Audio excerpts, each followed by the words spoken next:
I believe that people will always want to be in a place with other people.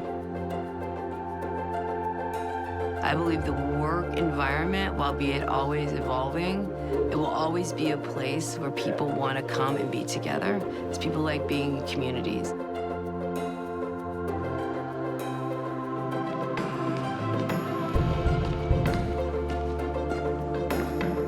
So I think what will be relevant is always the workplace. What will change is what the workplace actually is.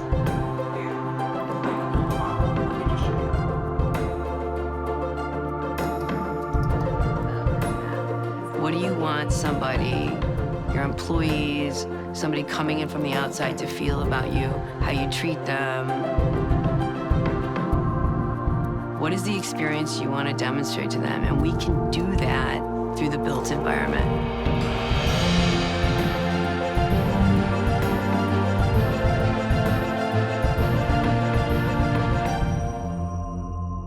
I think I had been tired of corporate America for the short stint of a year that I was living in it, and sort of decided that start my own thing was a good option, and came to my dad and said, hey, how about that space downstairs? What do you think? And he said, yeah, for $200 a month, you can have it. What do you want to do? And we said, what about interior design? And he said, oh, kind of like scoffed at that concept, but went along with it. So you just started to realize that over time that the corporate setting, really the Fortune 500s is kind of where we were going to set out on our journey, and it was really where we fit. What we realized, though, when we started Vocon, was there was this disconnect between architects who kind of were designing buildings without a lot of thought about what was going on the inside. You know, what were people really doing on the inside of buildings? And you'd find these triangular spaces. It's like, well, how do you put furniture in there? And, well, didn't you think through this when you were drawing the building? And the reality was that no one really cared because they just ended up to be that way because it made sense from the outside. And then we started to say, what's the vision of this business? And how do you link that vision of the business to the physical environment? Because really, after people, a business's greatest asset is their built environment. So how could we make that work more for a business than just being painted walls? And then the magic is revealed. In the old days of architecture, or the old school days of architecture, the architect would walk in with their black cloak and they would, whisk it around and they'd say, this is my idea and this is what I came up with to address your problem. And I think these days, it's much more collaborative in terms of really getting into your client's needs and wants and mind and understanding what is it that we can do to really help raise the bar, move the needle. What we do is try to really put them at ease, that you have professionals around you. If we can't do it, we're gonna be the first ones to raise our hand and say, we need help, and we're gonna pull somebody in who's an expert at this specific aspect to it. So we're trying to feel that we are a partner to them from the first time we meet them through the final punch list to the second, third, and fifth, and 10th projects that we hopefully do with these folks. We're learning that the clients that we really get the most benefit from are those clients that are willing to lift the hood open and really show us what's the components of their company, and they're not worried about what we're going to find, but also solve problems, make companies better, and make relationships better, and make end products for people's lives a little bit better. There's a lot of people in our business that'll sort of go to the drawer and say, oh, you're a manufacturing company, so you should have this size workstation and you should have this many collaborative zones. See, we don't do that. We start with people in a very personal and deeply engaged way, and we listen to you. So workplace strategy in our world is really the discovery of what an organization does, what their people do, how their culture works. The role that we play at the beginning of a project really starts to set the tone for the relationship that an organization has with us, right? So we go in, we are the consultants, we are the listeners and the understanders and the learners, really being the link between the project team and the client side, because they're saying things in a language that only they understand, and we understand kind of the language and the business of design, and so we're really blending those two worlds together at that point. Well, I think the main thing in home office, when you enter their large atrium space, they have a very large light fixture. I think maybe a scaled down version of that in here could work really well and would kind of connect you to that feeling of home office. You know, this client has 170 years of history. So we want to make sure that we're really having the employees feel that sense of history in the space, that they're tying into it, and that they feel that they're a sense of that community. But that they're also looking towards the future. So that's why I think, you know, as we're designing, keeping those historical elements in place, we want to make sure that we're tying the brand and the history in. So, like we were saying, mark that entry sequence here, and maybe we don't look at ourselves as a vendor. We're not a vendor. I'm not a commodity. Yes, you can go buy architectural services from somebody else, but what we bring to the table is partnership. When we are in a partner relationship, and we have 1,000 of them, what we can do for a client is limitless. You're not fighting over every nickel. You're not being treated as a commodity. And we bring something different to the game, which is of value. We help clients and corporations transform their businesses. I believe that every single one of our projects that we do could be considered a legacy project based on the context in which it's placed. One restaurant leads to 2 restaurants, which leads to 3 restaurants, and then a housing project, and then a business incubator, and it adds, and before you know it, you have a neighborhood, which really changes the fabric of a city. And I think all of those things coming together creates neighborhoods. Neighborhoods create communities, communities create cities. Cities bring new blood in, get people to move around, get different perspectives, live in different areas. And when you open your eyes and you're in a different place, in a way that you can let your guard down, you see different things. And when you see those things, you experience that energy, you want to be a part of it. It creates community.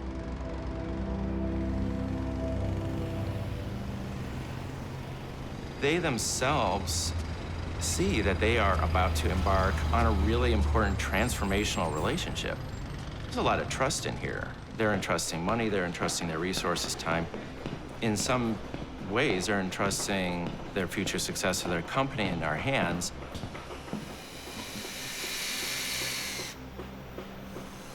No matter what we're doing, we have to create a relationship. We have to meet them where they are, build that construct of trust so that we can create together, dream together, and materialize together. Part of what's really exciting about what we can bring to our clients is a solution and a future that can roll with change, roll with disruptions in the business marketplace that our clients face. And so for our designs to be a bit more future-friendly, a bit more change-ready, is really key. And so it's just another dimension of value that I really feel is essential to have cooked into anything that we're doing here, because it's the world in which we live. When you see something that's built, whether it's an interior, an exterior, or a public space, and you see the full spectrum of humanity playing out on that tableau that you've created, all these different types of behaviors that all sort of come together to weave the story of life. It's when it grabs a hold of your heart and your brain and it takes you on a journey that you could never imagine, and best, takes you on a journey that you really can't explain.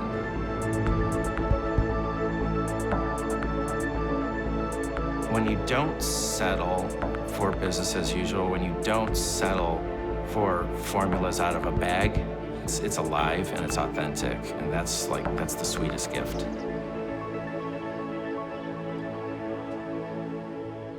Vocon actually was a part of our team from the very beginning, because when the company made a decision that we were going to look to what we were going to do with our headquarters, we were in an old existing wonderful building that actually we ended up selling So we engaged in a process of understanding what our team was, what our associates needed in the way of office space, what would be a great work environment for them.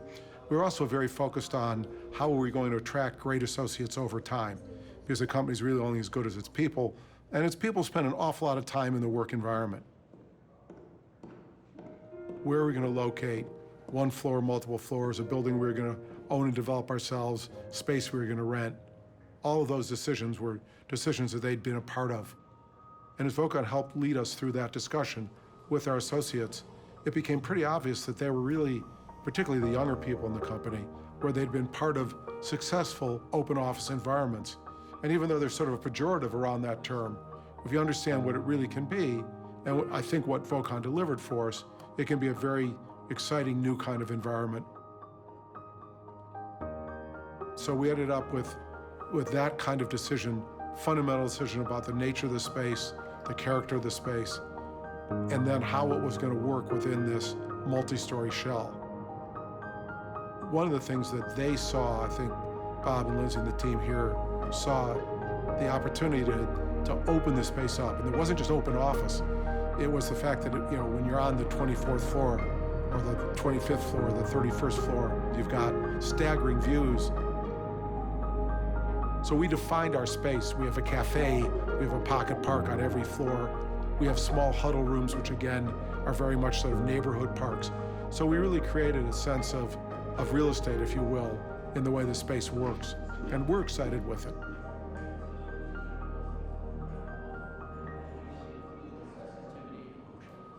But the design of Dealer Tire was interesting because we took an old building that had a lot to give us. It had a wonderful ceiling structure, a waffle concrete slab.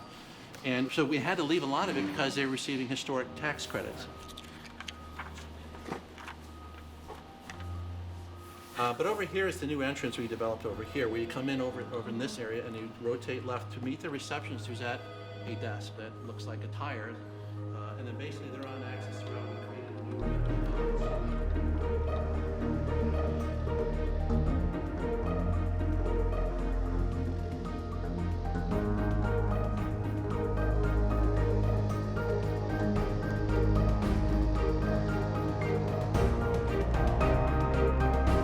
It's the journey that's different here. Our journey involves a lot of very personal moments.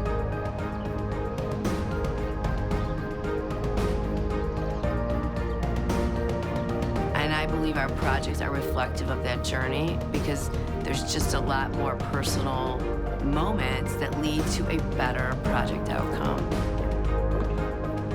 So it's not just looking at the building. It's like we're looking at the building, we're looking at the interiors, we're looking at the systems, we're looking at how the program fits into sort of the way their organization functions.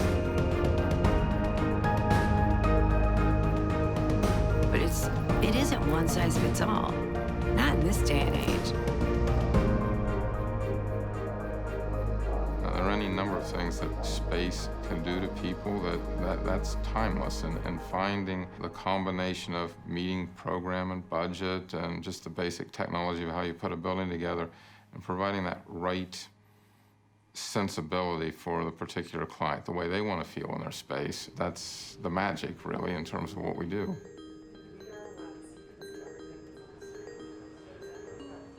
So I started in this industry 24 years ago. And I started by drafting by hand on a drafting board.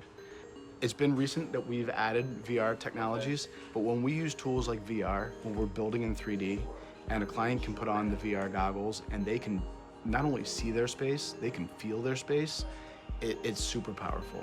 It has allowed us to go further, faster. Computers can think, computers can problem solve, but bringing the personal experience and the personal relationship to that project is something that's not going to change. We're all people. Reality is people want to be with people. People don't want to do everything online or do everything in a virtual world. How we get to the end of the game, how we deliver a project is still relationship-based. It's people-based. We're designing for people. People inhabit our spaces. People live in, work in, play in our spaces, and it's one of our values. It's who we are and what we do, and that, in my opinion, won't change.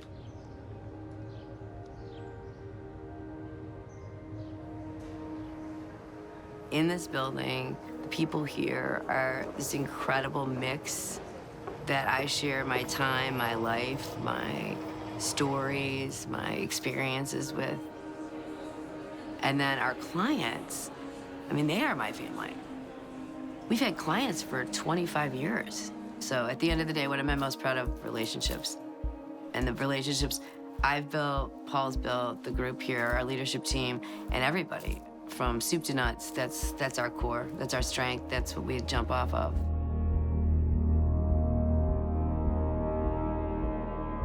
When you get us, you get not just me, not just Deb, not just Denver or Matt Heisey or any of our leadership, you get the entire company. And our jobs, and my job in particular, is to kind of guide that ship to make sure you have the right people in place, available, and that they're working their butt off. We're here to listen, and we're here to continue to work hard to improve your life in some way through the spaces that we create.